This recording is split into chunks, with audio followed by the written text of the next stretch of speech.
Hi, I'm Samantha. Hi, I'm Lorraine, and we're the Trauma Twins. So, as promised, tonight we're going to give you guys the story of how we found out and everything unfolded. But first, there are some things we wanted to go over so there's no confusion. So I mentioned in my last video that I did move back shortly after he was arrested, and I started visiting him in jail. Because again, I thought this man was innocent. He was my grandpa.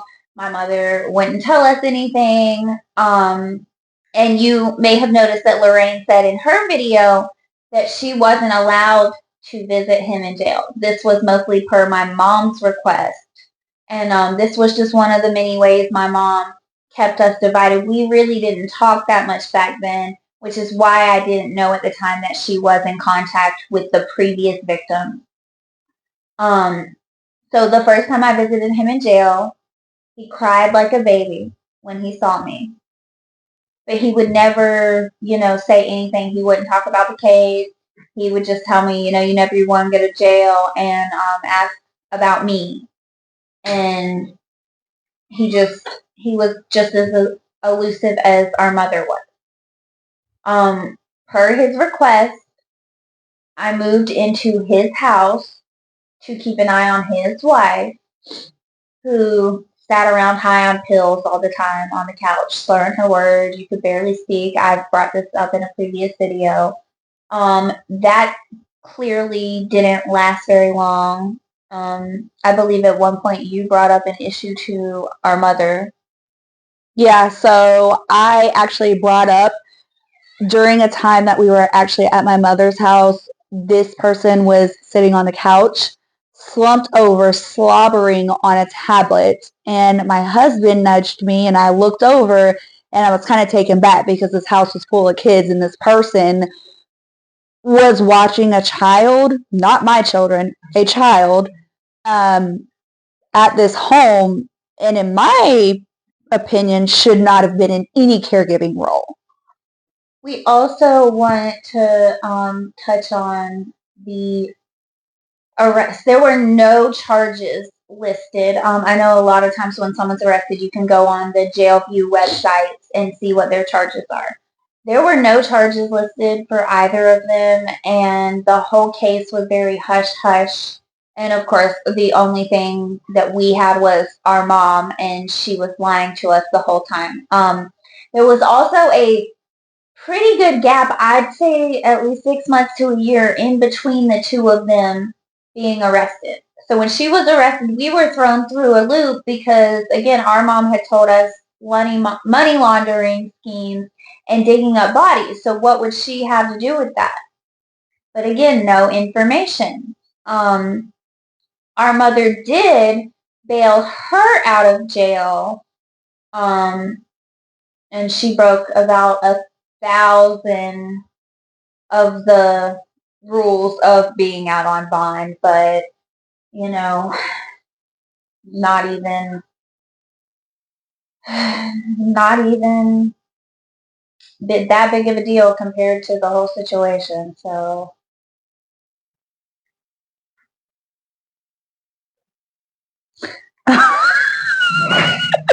You have to pause it. But I digress. So he did die in jail. The official cause of death on the autopsy states that he basically died from a heart attack. He was taking heart medication that he stopped. This is not what we were told. No, we were actually told that he was beaten black and blue, that he was beaten by inmates, and that the jail staff there was also allowing this to happen. And starving him.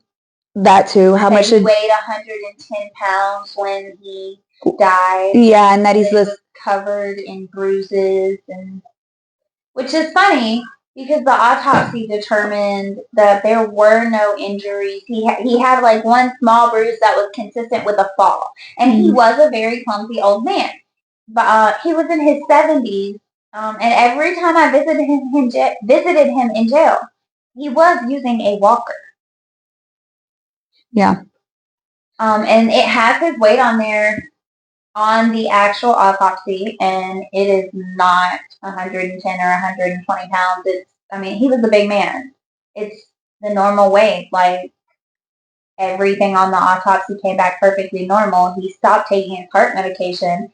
It's my belief it's because he knew he was going to go to trial, and they had video evidence, and he knows what happens to people like that in prison. But that's just my opinion. Yep. So after he passed away, at my home, we had a wake for him. During this wake, we were very well aware of what the allegations were on him. However, we were not aware of the allegations on her. As far as we didn't read the police report, but we did know somewhat. She took a plea deal by this time. So some of it had come to light what he had done, but not yet what she had done. Because when she took the plea deal, she was put on sex offender probation and listed on the National Registry. As you will see, I posted it in one of my previous videos. I believe the first video, along with the court documents that we read the day we found Ash. But again, during the wake, that was held at my home, where there were children, not just my children, other people's children here, and nothing was ever said. And she was there. She was there. I don't know if there was like a gap between her taking the plea deal and the probation starting, because the day of the wake, she was there, but the day of the funeral, as we both mentioned, none of the great-grandchildren were allowed to attend because she was on felony probation. And the honor guard came, and they did do the flag ceremony, but they did not do the 21 gun salute because they were at the home of a convicted felon. But during the wake, it was just a bunch of talk of who was getting what as far as life insurance, the house, all his guns, everything he owned. It was just a bunch of drama and we were told promises. And we were told that there was going to be a lawsuit due to his death, and that it was wrongful. Yeah, and that we would all likely be getting our house paid for or getting houses, and we were going to have all this money, and that he had this big life insurance policy. And that his house was left to us. Yep. And other things. A will was never provided. Never provided a will to us. However, I will say one of his close friends did have a will. That was notarized. It was older. We were told by... It was older than what our mother came up with. Yes. Eventually what happened, his wife was in his house on house arrest, popping her pills, having the time of her life, allegedly violating her probation in more than one way. And she gets to stay there till the day she dies. All of his other stuff, his vehicles, his guns, that obviously couldn't be in the house with a sex offender, were taken by my mom and her siblings and either kept or sold. I would like to point out that I know my mama don't know how to handle a gun because she almost shot us when the whole process was going on, and neither does her husband because he almost shot Lorraine's husband the same night because they had some of the guns at their house because they had to hurry up and get them out of there because the wife couldn't have them in the house anymore. And it was at this time that we were told that there were bottles and bottles of methadone and Xanax in the safe. And I can confirm those were her drugs of choice when I stayed there briefly with her. When she wasn't high out of her mind during my brief stay, she was very controlling and annoying. Mind you, this was almost 3 years ago, so I was a 27-year-old woman. And she was trying to treat me like I was a teenager, but she was also high out of her mind. So she forgot everything and fell asleep talking. So we've already told you guys the story about the funeral and me kind of losing my shit because of the eulogy. And like I said, y'all, if I would have known what I know now, it would have been a lot worse. It probably would have ended up on the internet. So, after the funeral, which is in the wake when we found out that she was on sex offender probation, we were both bothered by it because she was aware of she had been speaking with the victims previously.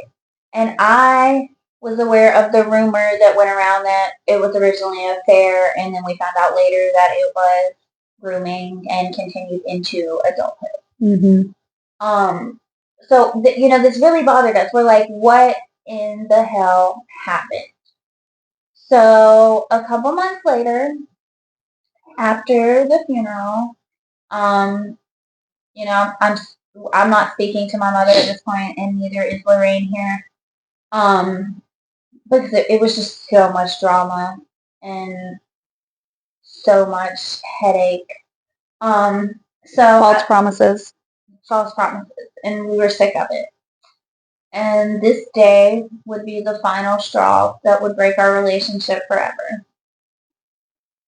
I was sitting on Lorraine's front porch with her and her husband. We were talking about the case, as we often do when we get together. We talk about how messed up our family is. So we're talking about it, and I'm like, you know what? Let me see if there's any updates. And Lorraine and her husband continue to talk while I'm looking into these updates. Well, I found her case. It had become public record because she took the plea deal and got probation, and it was closed. So, and I will tell you, not many people know this. Most cases do become public record after they close, and you can see a lot of what happened on them. You can read police reports. Some of they'll be redacted, especially if they're involving children. Some of them you can even see while they're going on. So with this one, everything was pretty much finally unlocked. We could finally see her case, and we could finally see the charges. So I scroll to the very bottom of her case, past all the dockets, the arraignments, the continuances, everything, to the very bottom, because I want to know the story from the beginning. And these documents, the ones I posted, when I read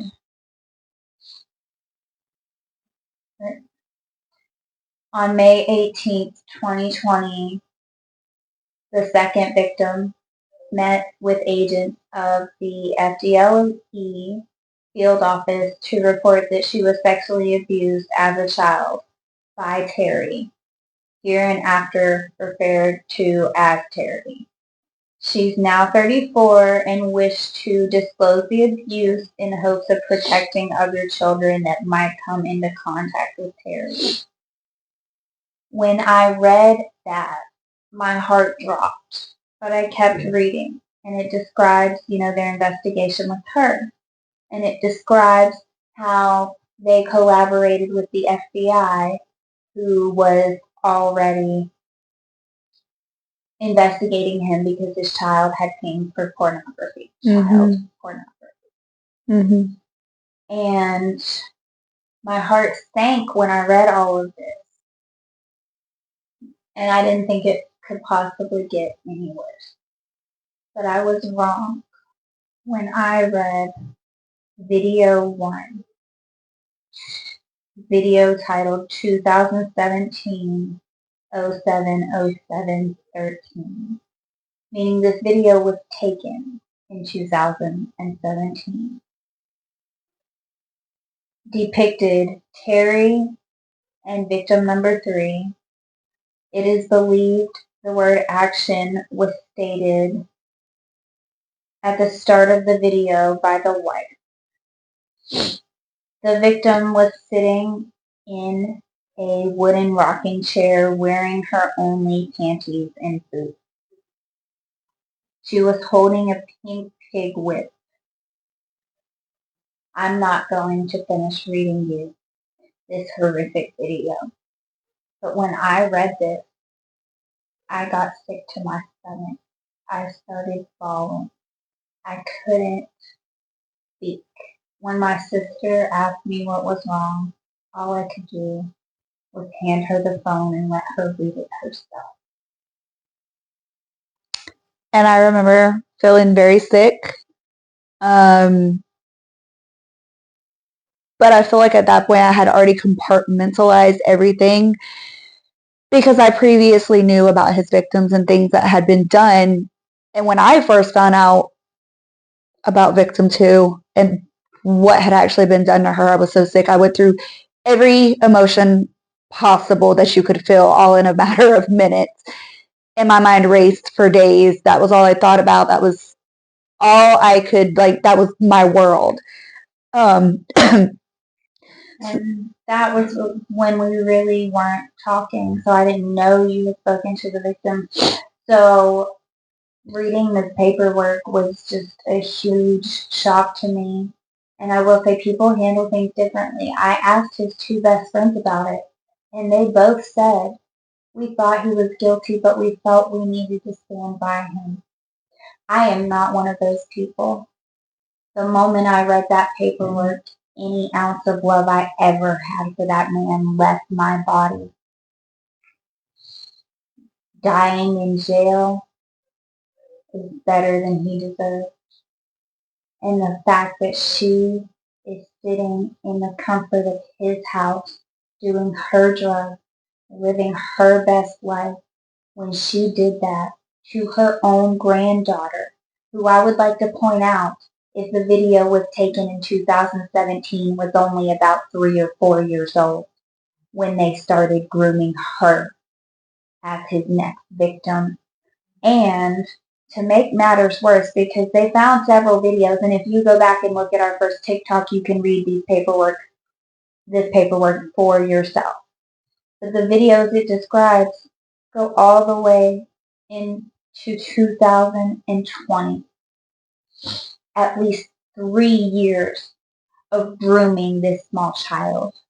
And I will tell you, the videos only get worse and worse.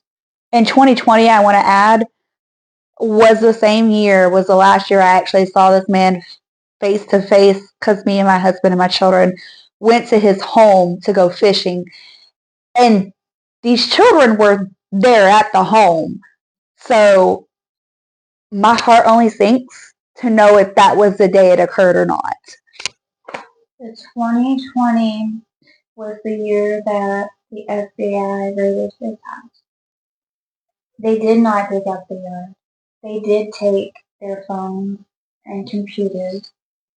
And in 2021, near the beginning, is when he was arrested. And I believe it was Valentine's Day, 2023, that he died. And now here we are, 2 years later, telling this story. Our mother's still denying that she knew anything about it, pretending like she didn't know anything about it until after his death, like we did. But see, our mother likes to play attorney. She worked at a law firm, and she used to tell people that she had went to law school and that the only reason that she didn't take the bar was she wouldn't be able to do the sneaky things she did to help people. Our mother never went to law school. She started her bachelor's degree the same time I did, and I'll be finishing this year and starting my master's. You can't go to law school without even a bachelor's degree. But she failed to realize that at some point, Lorraine and I became smarter than her. She couldn't control us. I saw that look in her eyes that day at the funeral when we were face to face. I saw the moment of realization on her face when she saw that she could no longer control me. You know when it was for you? I feel like she's had more control over my life because there's something that she holds over my head, which is a video that I will make all on its own.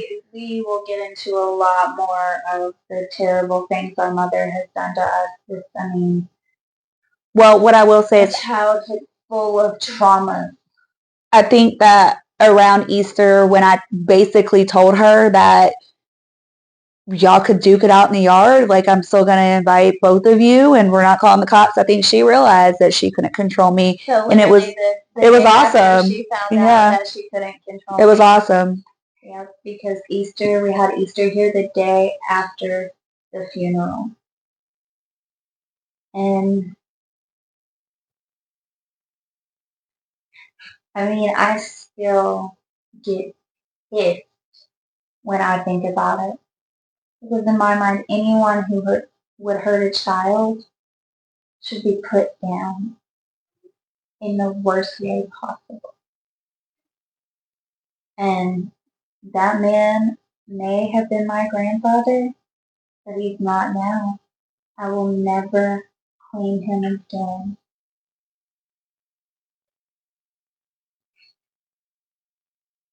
Pause it. Yeah. Okay, so now that we've covered that, we would like to tell you guys a little bit of the aftermath and how it affected our lives personally. After this, I was drawn to help children. I worked in child welfare for a little while and really tried to help the kids who had worse lives than we did, or similar lives to us and the victims. And then I worked in a domestic violence shelter for a little while, advocating for those women. My ultimate goal now is just to advocate for victims who can't advocate for themselves and to raise awareness, because I do have a big issue with the fact that this woman literally made these videos with this child and got no jail time. She's sitting in her house while this girl has irreversible trauma. And this affected me as I have already been in child welfare, for a pretty long time, but it's made me much more aware, made me to notice signs more and just be much more of an advocate for those victims.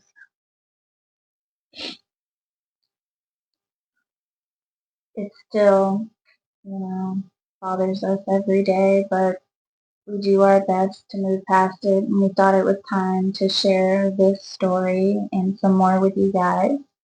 Stay tuned for our next series. It will be called 6 Marriages, 1 Problem. Our man-eating mother, she collects rings like Thanos, where we will go over her many men and all the horrific things she put us through throughout our childhood, because this honestly was just the straw that broke the camel's back in our relationship with our monster mother. Trauma twins. Thank you guys for watching.